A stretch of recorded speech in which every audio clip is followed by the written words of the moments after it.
நாமக்கல் நகரின் சிறந்த autonomous engineering college Selvam college of technology. Nellai Congress பிரமுகர் ஜெயக்குமாரின் உடல் கண்டெடுக்கப்பட்டு ஒரு வாரம் கடந்த நிலையில் இதுவரை எந்த தடயமும் கிடைக்காமல் காவல்துறையினர் திணறி வருகின்றனர். இது தொடர்பான கூடுதல் தகவல்களை நமது செய்தியாளர் முருகேசன் வழங்க கேட்கலாம்.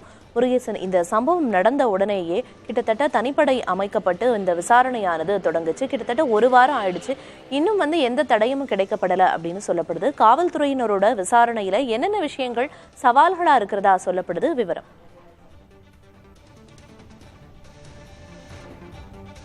பிரியதர்ஷினி, காங்கிரஸ் பிரமுகர் ஜெயக்குமார் உடல் பாதி எரிந்த நிலையில் கடந்த 4ஆம் தேதி கண்டெடுக்கப்பட்டது. இன்றுடன் 8 நாட்கள் ஆகிறது. இவருடைய மரணம் தொடர்பான வழக்கு விசாரணை விசாரிப்பதற்காக 10 தனிப்படைகள் அமைக்கப்பட்டு விசாரணை தொடர்ந்து மேற்கொண்டு வருகிறார்கள்.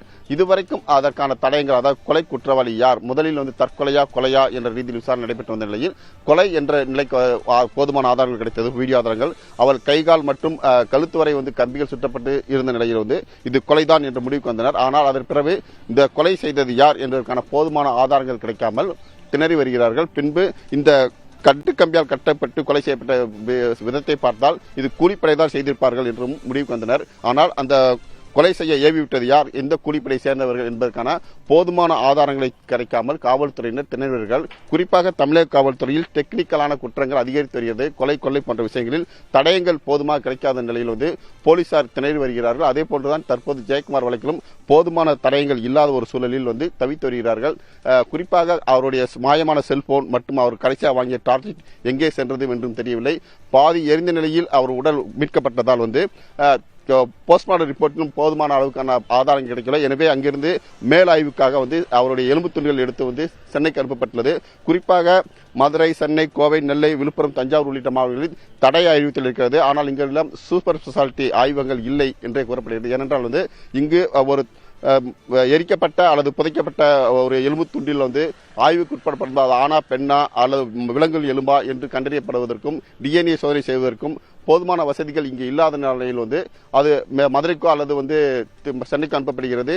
தற்போது தினந்தோறும் மண்டலங்களில் பல்வேறு மண்டலங்களிலிருந்து சென்னைக்கு 50க்கும் மேற்பட்ட எலும்பு துண்டுகள் மாதிரி வருவதால் சீனியாரிட்டி அடிப்படையில் தான் அங்கு ஆய்வு செய்ய மேற்கொள்வது.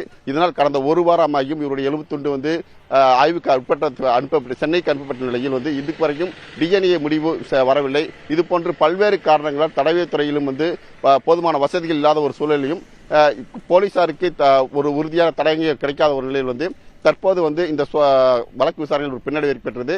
நேற்றைய தினம் கூட பார்த்தீங்கன்னா நம்மளுங்கிறது களத்திலிருந்து தொடர்ந்து புதிய தலைமுறை ஜெயக்குமாரின் சொந்த ஊரான கரைசுத்தி புதிலிருந்து பல்வேறு விஷயங்களை கலாய்வு செய்தும் களத்திலிருந்து நேரடியான தகவலை பல்வேறு கோணங்களில் இந்த செய்தியை நாம் வழங்கிக் கொண்டு வருகிறோம். செல்போனை தேடும் பணி கிணற்றில் நேற்று நடைபெற்று வந்தது.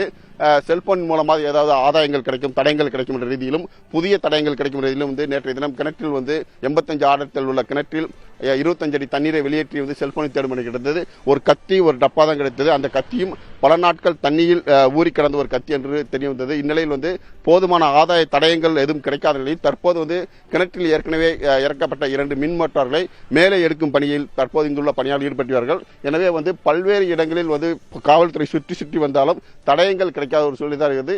இதுவரைக்கும் இந்த ஊரை சுற்றியுள்ள கிட்டத்தட்ட 300க்கும் மேற்பட்ட இடங்களில் CCTV கேமராக்கள் ஆய்வு செய்து அவர் எந்தெந்த வழியாக சென்றார், எங்கு போனார் என்ற காட்சிகளையும் காவல்துறை கைப்பற்றினார்கள். மேலும் 2300 செல்போன் எண்கள், அதாவது இந்த சுற்றி இவரை குட்டம் உள்ளிட்ட பகுதியில் சுற்றியுள்ள செல்போன் டவர்கள், இவர்கள் வீட்டுக்கு யார் யார் தொலைபேசி அழைப்பு கொடுத்திருக்கார்கள், குடும்பத்தை சேர்ந்தவர்களுக்கு, ஜெயக்குமாருக்கு, அவர் மனைவிக்கு உள்ளிட்ட நண்பர் எண்களை சேகரித்து அவர்களெல்லாம் யார் யார் விசாரணை நடைபெற்றது. இதுவரைக்கும் எந்த ஒரு தடையும் கிடைக்காமல் காவல்துறையில் திணறிதான் வருகிறார்கள். பிரியதர்ஷினி, நிச்சயமா காவல்துறையினர் ஒரு வாரமா விசாரணை நடத்தி வர்றாங்க. ஆனா எந்த தடயமும் இல்லாம திணறி வர்றாங்க அப்படின்னு குறிப்பிட்டீங்க. இந்த விசாரணையை அடுத்த கட்டத்துக்கு எடுத்துட்டு போறதுக்கு காவல்துறையினர் என்ன திட்டமிட்டு இருக்காங்க? அடுத்த கட்ட விசாரணையை தீவிரப்படுத்துறதுக்கு என்ன மாதிரியான திட்டம் காவல்துறையினர் கிட்ட இருக்கு?